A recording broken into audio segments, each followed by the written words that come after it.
Hello friends, welcome back to our channel. MP GK की इस class में आपका स्वागत है।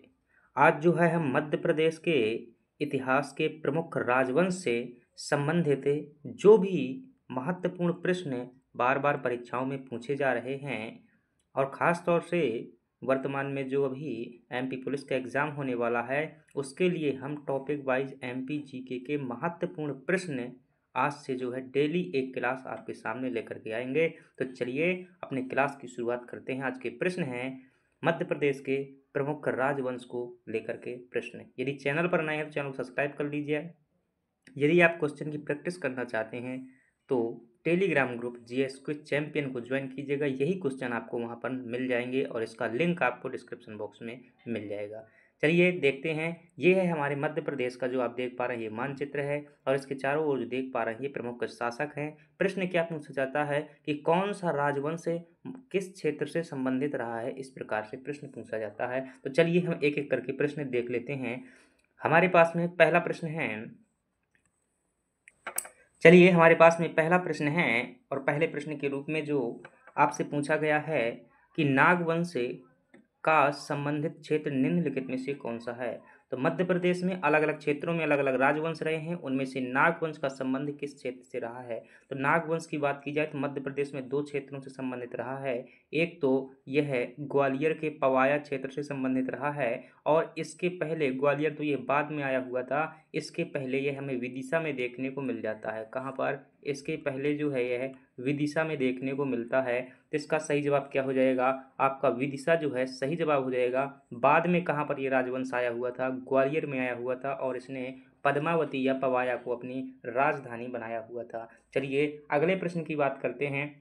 अगर इन ऑप्शन को भी हम थोड़ा थोड़ा देखें तो बघेलखंड में मुख्य रूप से यहाँ पर देखें तो बघेल राजवंश ने शासन किया हुआ है। उज्जैनी में अगर बात करें तो यहाँ पर जो है मौर्य राजवंश का शासन रहा है, मौर्यों का शासन रहा है। साथ ही साथ गुप्तों ने भी यहाँ पर शासन किया हुआ है, हालांकि गुप्तों ने जो है एक बड़े क्षेत्र पर शासन किया हुआ था। चलिए हम अगले प्रश्न की बात करते हैं और हमारे पास में अगला प्रश्न है, अगले प्रश्न के रूप में है जिसमें पूछा जा रहा है आपसे कि विदिशा व ग्वालियर निम्नलिखित में से किस राजवंश से संबंधित क्षेत्र था। तो विदिशा और ग्वालियर की बात करें तो ये बहुत सारे राजवंशों का जो है क्या रहा है, शासन क्षेत्र रहा है।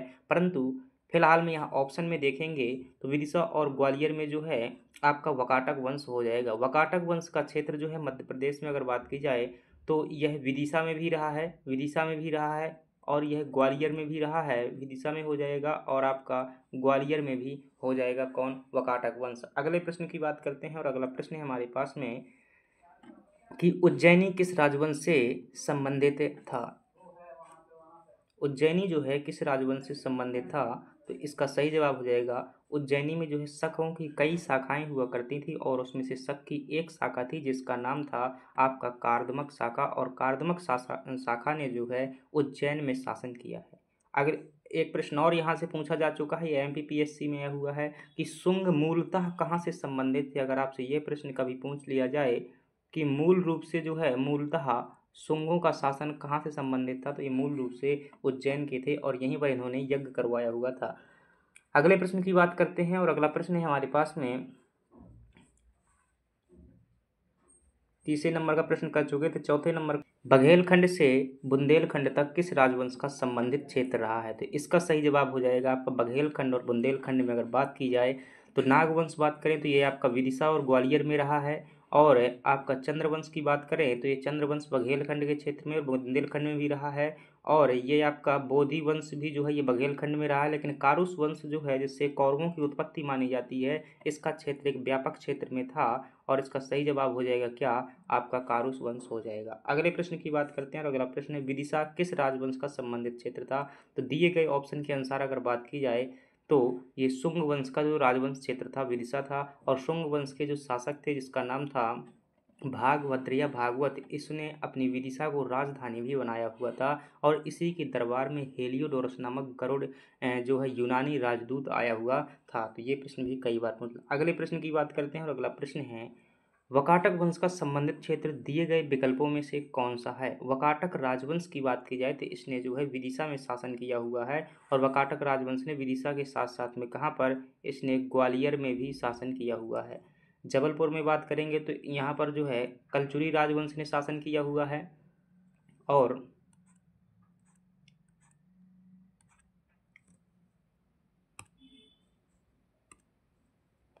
यहाँ पर जो है जबलपुर में किसने, कलचुरी राजवंश ने भी शासन किया हुआ है। और कलचुरी के साथ साथ में यहाँ पर जो है, तो ये आपसे प्रश्न पूछा गया है वकाटक राजवंश को लेकर के, इसका सही जवाब क्या हो जाएगा? विदिशा जो है आपका सही जवाब हो जाएगा। अगले प्रश्न की बात करते हैं, और अगला प्रश्न है हमारे पास में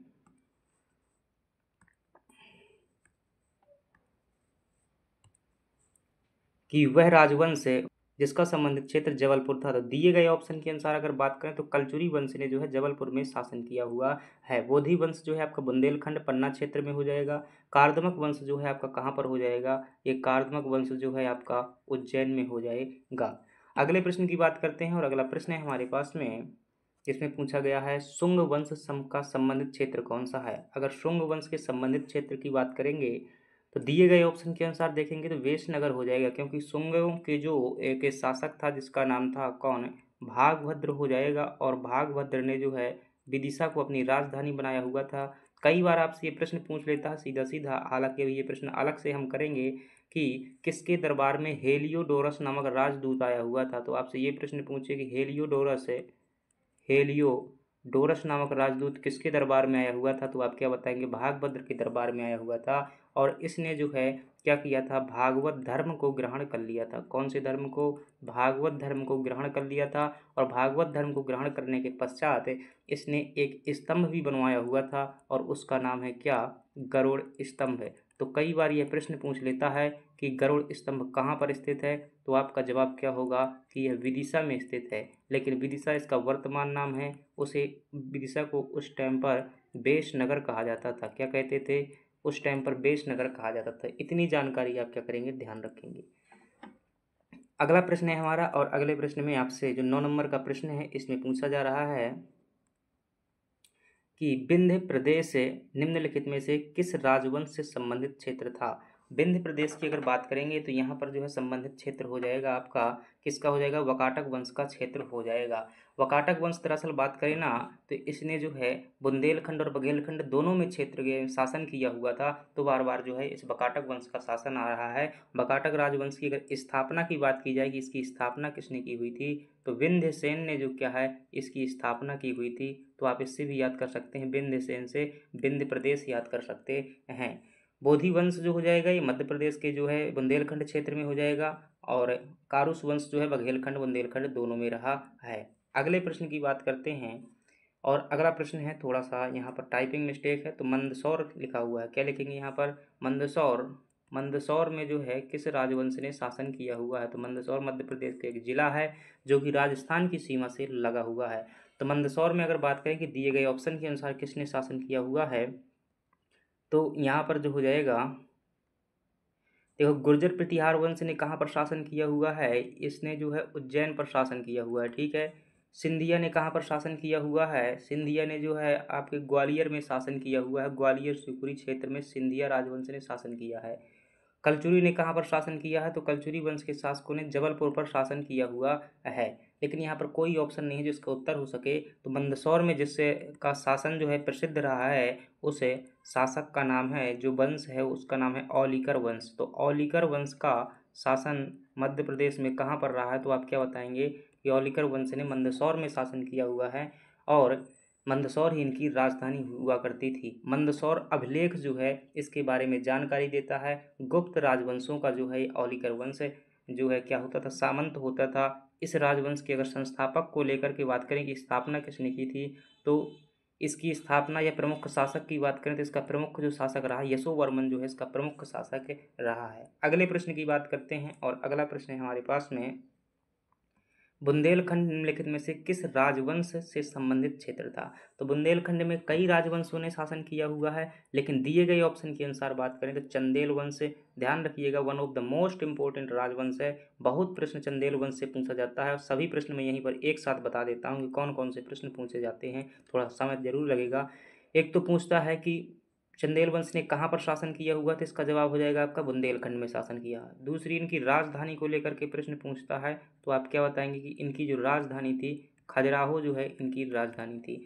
खजुराहो के जो मंदिर बनवाए गए थे वो किसके द्वारा बनवाए गए थे, ये कई बार प्रश्न पूछा जाता है। तो किसके द्वारा बनवाए गए थे आपके, ये बनवाए गए थे चंदेल शासकों के द्वारा। और इनमें से जो सबसे प्रसिद्ध मंदिर है उसका नाम क्या है, कंदरिया महादेव मंदिर, ये वहाँ का सबसे बड़ा मंदिर है। और एक प्रश्न जो है यहाँ से पूछा जाता है कि इन मंदिरों को विश्व धरोहर सूची में कब शामिल किया गया था, तो 1986 में जो है यूनेस्को की विश्व धरोहर सूची में शामिल किया गया था। किसकी, यूनेस्को की विश्व धरोहर सूची में शामिल किया गया था खजुराहो के मंदिरों को। तो इतनी बात ध्यान रखिएगा। ये मंदिर किस लिए प्रसिद्ध हैं, तो यहाँ पर जो है क्या बनाई गई हैं, इन मंदिरों की बाहरी दीवारों पर देखेंगे तो कामुक मूर्तियाँ बनाई गई हैं। क्या बनाई गई हैं, कामुक मूर्तियाँ जो है इस मंदिरों की जो है बाहरी दीवारों पर हमें देखने को मिल जाती हैं, जो काम वासना से युक्त हैं। होलकर वंश का शासन कहाँ पर रहा है, तो आप जवाब देंगे कि मध्य प्रदेश के इंदौर में जो है होलकर वंश ने शासन किया है। सिंधिया का शासन कहाँ पर रहा है, सिंधिया का शासन आप बताएंगे ग्वालियर में। कच्छप घात और तोमर वंश ने भी कहाँ पर शासन किया हुआ है, इनका शासन भी ग्वालियर में था। तो चलिए अगले प्रश्न की बात करते हैं। और अगला प्रश्न है हमारे पास में, एक प्रश्न से कितनी जानकारी मिल जाती है उसका विवरण दे दिया जाए। कच्छप घात वंश और तोमर वंश का संबंध कहाँ से रहा है, तो देखिए ये दोनों ही क्या थे, ग्वालियर में शासन करने वाले राजवंश थे। कौन थे, तो इन्होंने ग्वालियर में ही शासन किया हुआ। इसका सवाल सही जवाब हो जाएगा बी ऑप्शन। तोमर वंश का शासन जो था, एक शासक था इसका नाम था मान सिंह तोमर। क्या नाम था, मान सिंह तोमर। बहुत प्रसिद्ध शासक हुआ है मान सिंह तोमर। और इसने अपनी रानी जो मृगनयनी थी उसको जो है क्या बनवाया हुआ था, गुजरी महल बनवाया हुआ था। तो ये कई बार प्रश्न पूछ लेता है कि गुजरी महल का निर्माण किसने करवाया हुआ था, तो मान सिंह ने करवाया हुआ था। कहाँ पर, ग्वालियर में। मंदसौर में किसका शासन था, तो अभी पढ़ा हुआ है औलिकर वंश ने मंदसौर में शासन किया हुआ है। इंदौर में जो है होलकर वंश ने शासन किया हुआ है। अगले प्रश्न की बात करते हैं। और अगला प्रश्न है हमारे पास में कि होलकर वंश का संबंधित क्षेत्र कौन सा है, तो अभी हम पढ़ करके आ रहे हैं कि इंदौर में जो है होलकर वंश का संबंधित क्षेत्र था। ग्वालियर में किसका क्षेत्र था, तो अभी बताइएगा कि सिंधियाओं ने जो है कहाँ पर शासन किया हुआ है, तो आप क्या बताएंगे, ग्वालियर में किया हुआ है। उज्जैन में किसका क्षेत्र था, तो यहाँ पर जो है शुरुआत में अगर बात की जाए तो मौर्य शासकों ने, अशोक जो है यहीं का गवर्नर था। इसके बाद बात करें तो जो गुर्जर प्रतिहार थे उन्होंने भी यहाँ पर कुछ समय पर शासन किया हुआ है। इसके बाद जो है यहीं पर उज्जैन में जो गुप्त राजा विक्रमादित्य था उसने भी यहाँ पर शासन किया हुआ है। तो इस प्रकार से आप ध्यान रखिएगा। इसके अलावा यहाँ पर शकों की जो कार्दमक शाखा थी, कौन, कादर्मक शाखा थी, उसने भी यहाँ पर शासन किया हुआ है। इंदौर में होलकर वंश हो जाएगा। मंदसौर में किस राजवंश ने शासन किया है, तो आपका जवाब क्या होगा, औलिकर राजवंश ने शासन किया। चलिए बार बार रिवीजन से आपको याद हो जाएगा। अगले प्रश्न की बात करते हैं। और अगला प्रश्न है हमारे पास में कि उज्जैन किस राजवंश से संबंधित था, तो दिए गए ऑप्शन के अनुसार देखेंगे तो आपका सही जवाब क्या हो जाएगा, गुर्जर प्रतिहार वंश हो जाएगा। चंदेल वंश कहाँ पर हो जाएंगे, ये बुंदेलखंड में हो जाएंगे। सिंधिया कहाँ पर हो जाएगा, ग्वालियर में हो जाएगा। तो इस प्रकार से आपको क्या कर लेना है, शैल वंश जो है आपका ये बघेलखंड क्षेत्र से संबंधित है। कहाँ से, बघेलखंड के पठार से संबंधित है। तो इस प्रकार से 15 प्रश्न हो गए। चलिए और देखते हैं। और हमारे पास में जो अगला प्रश्न है वो है, ग्वालियर निम्नलिखित में से किन दो राजवंशों से संबंधित रहा है, तो देखें होलकर वंश तो कहाँ रहा है, इंदौर में रहा है, तो ये तो जवाब नहीं हो सकता, गलत हो जाएगा। सिंधिया और चंदेल वंश, चंदेल वंश की बात करिए कहाँ पर रहा है, बुंदेलखंड में, तो ये भी गलत हो जाएगा। गुर्जर प्रतिहार वंश कहाँ पर रहा है, तो अभी हम पढ़ करके आए हुए हैं, इसने उज्जैन में शासन किया हुआ है, तो ये भी गलत हो जाएगा। शैल वंश कहाँ पर था, ये बघेलखंड में था, बघेलखंड में था। और ये जो है कच्छप घात वंश और आपका तोमर वंश कहाँ पर संबंधित है, सिंधिया वंश से संबंधित है। तो इस प्रकार से हमने क्या देखे, मध्य प्रदेश के राजवंशों से संबंधित 16 महत्वपूर्ण प्रश्न देखे। कुछ और मैं जानकारी दे देता हूँ तो आप ध्यान रखिएगा। यहाँ से ये प्रश्न भी आपसे पूछे जा सकते हैं, देखिएगा कौन कौन से हैं। जैसे एक आपसे पूछ सकता है गौंड वंश को लेकर के प्रश्न पूछता है, किसको लेकर के, गौंड वंश को लेकर के, क्योंकि रानी दुर्गावती जो की थी किसी से, इसी से संबंधित थी। एक जो है प्रश्न आपसे पूछता है जो है आपका ये प्रश्न, एक प्रश्न आएगा, सिंधिया हो गया, होलकर हो गया, बघेल वंश को हम चर्चा कर चुके हैं, बुंदेला की भी चर्चा कर चुके हैं। इसके साथ ही अगर हम बात करें गौंड वंश के साथ साथ जो रानी अवंतीबाई लोधी थी, तो कौन, अवंतीबाई लोधी, अवंती बाई लोधी की अगर बात करें तो ये कहाँ की रानी थी? ये आपके रामगढ़ की रानी थी। अभी जब हम स्वतंत्रता सेनानी पढ़ेंगे तो वहाँ पर ये सभी आ जाएंगी। गोंड वंश जो है ये कहाँ पर संबंधित हो जाएगा? महाकौशल क्षेत्र में संबंधित हो जाएगा। महाकौशल, और महाकौशल वाले क्षेत्र में जो है मध्य प्रदेश का दक्षिण पूर्वी भाग आता था, विशेष तौर से जबलपुर वाला क्षेत्र, जबलपुर और मंडला वाला क्षेत्र आता था। तो ये बातें आप क्या कर लेंगे, ध्यान कर लेंगे। यही जो है प्रमुख है मध्य प्रदेश से पूछे जाने वाले बार बार प्रश्न हैं, कई बार ये प्रश्न आए हुए हैं। तो चलिए हम मिलते हैं अगली क्लास में। आप कमेंट बॉक्स में ज़रूर बताइएगा किस टॉपिक पर इसी प्रकार के प्रश्न चाहते हैं। मध्य प्रदेश से कोई भी टॉपिक हो आपको यहाँ से प्रश्न मिल जाएंगे, कमेंट बॉक्स में ज़रूर बताइएगा, इसी प्रकार करवा सकते हैं। और एक हम लंबी क्लास जो है मध्य प्रदेश से अभी तक जितनी भी परीक्षाएँ हुई हैं, चाहे वो मध्य प्रदेश पटवारी हो, चाहे पुलिस हो, चाहे एसआई हो, चाहे वो मध्य प्रदेश की जो है महिला पर्यवेक्षक परीक्षा हो, और भी जितनी परीक्षाएं मध्य प्रदेश में होती हैं उन सभी से एमपी जीके के जितने भी प्रश्न आए हुए हैं उन सभी प्रश्नों को एक साथ हम लगभग 150 प्रश्न जो है लेकर के आएंगे। कितने? 150 प्रश्न लेकर के आएंगे। ये क्लास जरूर देखिएगा, इसमें आपको सभी चीज़ें मिल जाएंगी। चलिए धन्यवाद। यदि क्लास अच्छी लगी हो तो वीडियो को लाइक करके चैनल को सब्सक्राइब कर दीजिएगा।